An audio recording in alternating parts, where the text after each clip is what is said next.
সকাল থেকেই বৃষ্টি হচ্ছে, তাই ভাবছি কি রান্না করব। কিছু ডিম ছিল, ডিম নিয়ে সিদ্ধ করে নিলাম। ভাবলাম একটু ডিমের কোরমা রান্না করি। পেঁয়াজটা হাঁড়িতে দিয়ে গোল্ডেন ব্রাউন করে ভেজে নেব। তারপর একটু পানি দিয়ে গরম মশলাগুলো সব দিয়ে দিলাম। হলুদের গুঁড়া, মরিচের গুঁড়া সব দিয়েছি। পরিমাণ মতো লবণ দিয়েছি। এবার বাটা মশলাগুলো একে একে দিয়ে দেব। আদা রসুনের পেস্ট, পেঁয়াজ বাটা সব দিয়ে দিলাম। দিয়ে ভালো করে কষিয়ে নেব। জিরার গুঁড়া, ধনিয়ার গুঁড়া, গরম মশলা পাউডার সব কিছু দিয়ে কষিয়ে নিলাম। আপনারা দেখতে পাচ্ছেন। তারপর টক দই ভালো করে ফেটে নিয়েছি, সেটা দিয়ে দিলাম। আমি ডিমের কোরমা রান্না করব। ডিমের কোরমাটা খেতে কিন্তু অসাধারণ লাগে।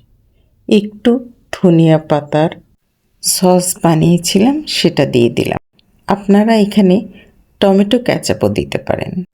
1 চা চামচ কনডেন্স মিল্ক দিয়ে দিলাম।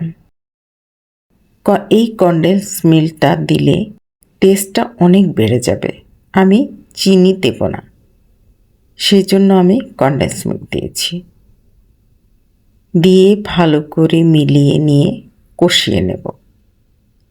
এখন ভালো করে কষানোর পালা। আপনারা দেখতে পাচ্ছেন আমি কিভাবে কষিয়ে নিচ্ছি। কষানো হয়ে গেলে ভেজে রাখা ডিমগুলো একে একে দিয়ে দিব। আমি ডিমগুলো একটু মরিচ আর হলুদ লাগিয়ে ভেজে নিয়েছি, কালারটা সুন্দর আসার জন্য। সেটা দিয়ে ভালো করে এখন কষিয়ে নেব। বাদামের পেস্ট দিয়ে দিলাম। বাদাম, ভাজা পেঁয়াজ, বেরেস্তা এবং কিশমিশ পেস্ট করে রেখেছিলাম, সেটা দিয়ে দিলাম 2 টেবিল চামচ।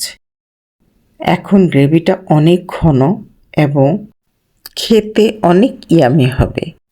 ভালো করে কষিয়ে নিয়ে গ্রেভিটা একটু ঘন হয়ে আসলে কিছু কাঁচামরিচ ছিটিয়ে দিলাম ফ্লেভারের জন্য। তারপর পেঁয়াজ বেরেস্তা দিয়ে দেব এবং আলু বোখারা দেব একটি। এতে টেস্ট অনেক বেড়ে যাবে। এই আলু বোখারাটা দিতে ভুলবেন না কিন্তু।